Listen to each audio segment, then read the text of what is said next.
हिंदुस्तान के सफीर अकबरुद्दीन ने दहशतगर्दों को महफूज पनाहगाह फराहम करने पर पाकिस्तान को लताड़ा है। सलामती कौंसिल से खिताब करते हुए सैयद अकबरुद्दीन ने कहा कि क्रिमिनल सिंडिकेट एक्ट एक दहशतगर्द ग्रुप में तब्दील हो गया है। सैयद अकबरुद्दीन ने पाकिस्तान पर जोर दिया है कि वो दाऊद इब्राहिम की अपने यहां मौजूदगी का एतराफ करे। शैलेंद्र वांगू हमारे साथ जुड़ रहे हैं इस खबर पर। शैलेंद्र, हमने देखा है कि पाकिस्तान की जानिब से एतराफ नहीं किया जाता और एक बार फिर से हिंदुस्तान की जानिब से अक़वाम मुत्तहिदा में लताड़ा गया है कि पहले पाकिस्तान ये एतराफ तो करे कि दाऊद इब्राहिम उनके यहाँ रहता है। शैलेंद्र, आपको आवाज हमारी मिल पा रही है? तो शैलेंद्र से जुड़ने की कोशिश करेंगे। जी शैलेंद्र।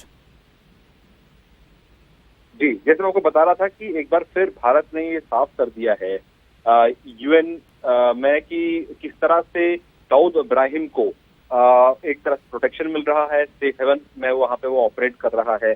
और एक मुद्दे को फिर से एक बार यूएन के प्लेटफॉर्म पे उठाया गया है। सैयद अकबरुद्दीन जो भारत के परमानेंट रिप्रेजेंटेटिव हैं, उन्होंने ये बयान रखा है यूएन के सामने और उसमें कहा है कि जो दाऊद इब्राहिम है, भले ही वो इस रीजन से बाहर ज्यादा ना जाने जाते हों, लेकिन हमारे लिए बहुत बड़ा वो खतरा है।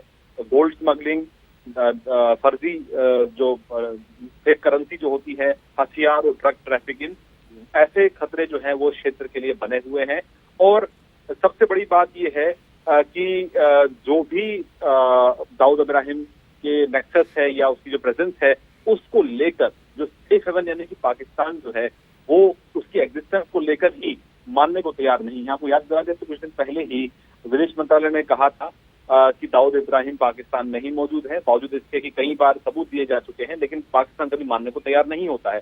लेकिन एक नए मामले ने दाऊद इब्राहिम पर सवाल खड़े कर दिए थे कि किस तरह वो पाकिस्तान में ऑपरेट कर रहा है। वो मामला अभी फिलहाल लंदन में चल रहा है और अमेरिका जो दाऊद इब्राहिम का गुर्गा है उसके एक्सट्रेडिशन के लिए वो अभी केस चल रहा है। और जो मामला अमेरिका ने उस कोर्ट में रखा, अमेरिका की एफबीआई ये मानती है कि दाऊद इब्राहिम पाकिस्तान में ही है और वहीं से वो अपनी डी कंपनी चला रहा है, लेकिन इसके बावजूद पाकिस्तान जो है वो कार्रवाई करने को तैयार नहीं है। और जी, जाहिर सी बात है, इसीलिए सवाल खड़े होते हैं बार बार पाकिस्तान पर। बेहद शुक्रिया शैलेंद्र वांगू हमारे साथ जुड़ने के लिए, तफसीलात फराहम करने के लिए। फिलहाल इसी के साथ आज की ताज़ा खबर में इतना ही। दीजिए इजाजत। आदाब।